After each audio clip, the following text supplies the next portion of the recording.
కార్యక్రమం ఉంటుంది. దయచేసి అందరూ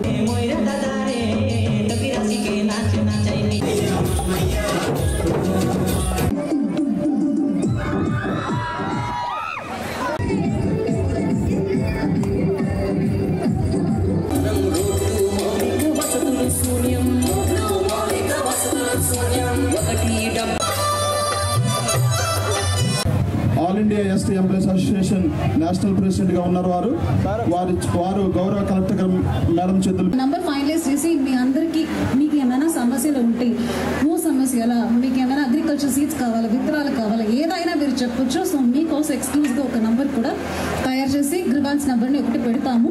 మీరే ఫోన్ చేయాలి, డైరెక్ట్ పబ్లిక్ ఫోన్ చేయాలి. ఇంకా మీకు తెలిసే ఉంటుంది మీతోటి డాన్స్ చేస్తున్నాను, ఇంకా మీకు ఏమైనా భయం ఉందో నన్ను కలవడానికి నాతోటి మాట్లాడడానికి. సో అందువల్ల మిడిల్ మ్యాన్స్ వద్దు, మధ్యలో ఎవరో తీసుకొని అక్కర్లేదు, మీరే నాతోటి మాట్లాడచ్చు. కోవా అయితే మాత్రం ట్రాన్స్లేషన్కి ఎమ్మెల్యే గారే అడుగుతాము. So that is all. So ఇంకా వస్తాము, ఇంకా మీ దగ్గరికి నేను తెలుసుకోవాల్సి చాలా ఉన్నాయి. మీ సమస్యలు ఒక్కొక్కటిగా తీసుకుంటాము, ఒక్కొక్కటిగా దానికి పరిష్కారం కూడా మనం చూస్తాము.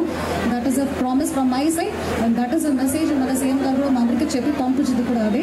సో చాలా ఎంజాయ్ చేస్తున్నాము. చాలా టైం అయిపోయింది కాబట్టి ఎక్కువ మాట్లాడలేను. కానీ మీ అందరికీ నా ఒక రిక్వెస్ట్ ఉంది. నేను కూడా నార్మల్ ఫ్యామిలీ, మరి డబ్బు ఉన్న ఫ్యామిలీ ఏమి కాదు, నార్మల్ మిడిల్ క్లాస్ ఫ్యామిలీ. నేను చెన్నైలో ఉంటే కూడా మా ఊరు ఇట్లానే ఉంటుంది, ట్రైబల్ లేదు కానీ మా ఊరు సెలబ్రేషన్ అంతా ఇట్లానే ఉంటుంది. సో మీ అందరూ నాకు ఒక ప్రామిస్ చేయాలి. సో చదువు మాత్రమే నార్మల్గా ఏమీ లేని వాళ్ళని కూడా పెద్ద గొప్ప వాళ్ళగా చేస్తుంది. మీ అందరూ రోల్ మోడల్స్ చెప్తానే ఉన్నారు.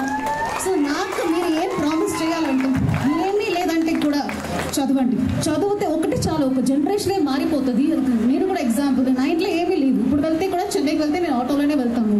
కానీ ఇప్పుడు నేను ఐఏఎస్ ఆఫీసర్ కాబట్టి ఈ జిల్లాలో నాకు 4 బండిలు ఉంటుంది. ఎట్లా? నేను కొన్నదా? నాకు అంత శక్తి లేదు. చదవండి అంటే మీ అందరూ ఇట్లా తిరిగి మీకోసం రావాలని చెప్పేసి ఆ ఫెసిలిటీస్ ఉన్నాయి. కానీ నేను ఎందుకు ఇది చెప్తున్నానంటే చదువు ఒకటే ఒక మనిషిని, ఒక జనరేషన్ని మీ ప్రాబ్లం నుంచి బయట తీసుకొస్తుంది. మళ్ళీ మీరు ఎందుకు డేలో నుంచి నేను రావాలని వెయిట్ చేయాలి? మీరు 4 ఐఏఎస్ ఆఫీసర్, 4 ఐపీఎస్ ఆఫీసర్ తయారు చేయాలి కదా. ఏమా చేయాలా, చేయకూడదా? మీ ఊర్లో ఎవరైనా డాక్టర్ ఉన్నారా? మీ వాళ్ళు ఎవరైనా డాక్టర్గా ఉన్నారా, నర్స్గా ఉన్నారా, టీచర్గా ఉన్నారా? సో మీరు నాకు ఇవ్వాల్సిన ప్రామిస్ ఇది. నేను నా పిల్లల్ని చదివిస్తాను, మామూలు స్కూల్ కాదు, ఇంజనీరింగ్ చదివిస్తాను, డాక్టర్ చదివిస్తాను, ఐఏఎస్ ఆఫీసర్గా తయారు చేస్తాను, పోలీసులు తయారు చేస్తాను, టీచర్లు అవుతాను. ఏదైనా ఊరికే హై స్కూల్ చదివి 8th క్లాస్లో డ్రాప్ అవుట్ అవ్వకూడదు. దానికి నేను ఇది చదవాలి అనుకుంటున్నాను, నేను మంచి మార్కులు తీసుకున్నాను, నాకు ఏమైనా మీరు హెల్ప్ చేయండి అని నా దగ్గరికి రండి, నేను చేస్తాను. కానీ నెక్స్ట్ ట్రైబల్ డేలో వచ్చినప్పటికీ మీ సక్సెస్ స్టోరీ చెప్పాలి. నా ఊరిలో పోయిన సంవత్సరం ఈ సంవత్సరం ఇంతమంది పిల్లలు చదివారు, ఇంతమంది నేను ఐఐటి పంపించాను, ఐటీఐ పంపించాను, పాలిటెక్నిక్ పంపించానని మీ ఊరు నుంచి ఈ వాయిస్లో నాకు కావాలి. చేస్తారా?